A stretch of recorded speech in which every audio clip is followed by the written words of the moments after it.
Olá, eu sou a Ana, do grupo 12. Agora eu vou falar um pouquinho sobre doença de herança multifatorial, e mais especificamente, odds ratio risco poligênico. Bom, herança multifatorial é um grupo de doenças que não obedecem ao padrão mendeliano da herança, como observado nos distúrbios de origem monogênica, né?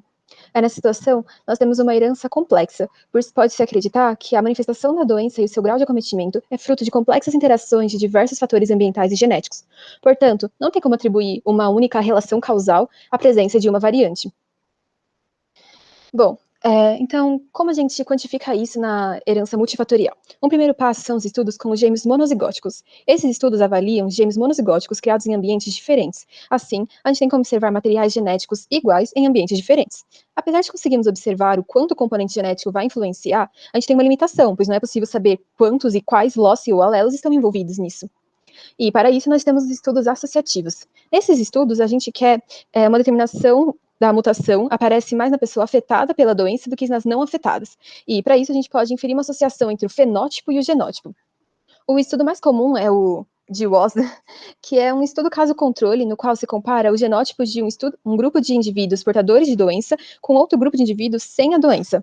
Então, uma associação entre a doença e o genótipo é calculada pela proporção de probabilidades, que é a odds ratio. Bom, mas antes de a gente prosseguir com a odds ratio, a gente deve entender o que são esses SNPs, que são bastante importantes. Eles significam Single Nucleotide Polymorphism, mas é uma variante de base única. Essas são mutações mais frequentes no genoma humano, e as mais raras dela têm frequência maior que 1%. Apesar de sua abundância, muitos dos alelos têm risco de efeito médio ou baixo. Não são necessariamente causadores de doença, por isso a importância dos estudos em identificar quais são patogênicos de fato. E para isso a gente chega na odds ratio. Para atribuir como contribuímos um risco a essas variantes, a gente precisa entender o que é odds ratio. E para isso a gente pode observar quais são os dados obtidos na realização de um estudo associativo, do tipo de Walsh, que eu tinha comentado. A odds ratio é calculada a partir da proporção de um portador de um alelo com a doença para os que não têm a doença, que é calculado o número de portadores de alelos que desenvolveram a doença, que é o meu A, dividido pelo número de portadores do alelo que não desenvolveram a doença, que é o meu B.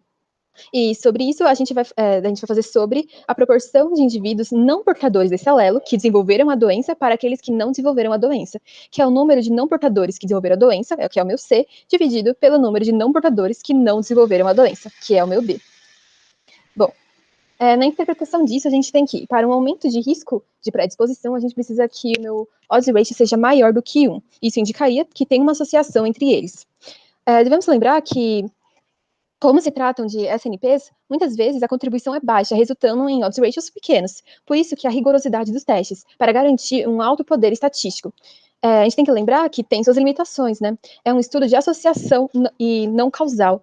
Então, pode ter casos positivos de associação em função de outras variáveis. Por exemplo, seria a se inferir que um resultado causal quando descobrimos que um alelo está associado a uma doença, mas, na verdade, pode ser apenas um desequilíbrio de ligação. Ou seja, a presença desse alelo está condicionada a outro, e por isso está mais presente em função deste outro alelo, do que, então, ele não é o verdadeiro alelo patogênico, esse outro seria.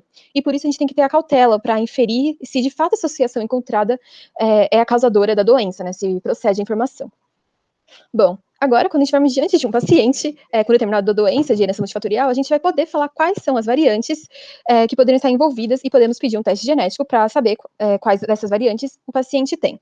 O resultado dos testes irá nos fornecer quais mutações estão presentes naquele indivíduo. Nosso desejo, entretanto, não é fornecer os diversos valores a esse paciente, mas é apresentar um único risco representando esse conjunto que ele tem, o conjunto de SNPs, por exemplo, que ele tem, SNPs. E é nesse aspecto que utilizaremos o risco poligênico, que ele se torna muito importante. Bom, vamos começar com estatística. Na estatística, um score Z de uma observação é um número de desvios padrões acima ou abaixo da média da população. E é importante para a interpretação do risco poligênico, que é calculado a partir do risco acumulado do SNPs de um determinado indivíduo. E então, se faz a comparação desse risco com o risco médio da população para o desenvolvimento de determinada doença. Deve-se notar que o risco poligênico é o risco relativo de se desenvolver uma doença e não um risco absoluto, ou seja, ele não é um preditor da doença. Entretanto, o resultado pode ser utilizado para nortear possíveis rastreios ou medidas preventivas. Bom, é isso que a gente tinha para falar hoje. Muito obrigada.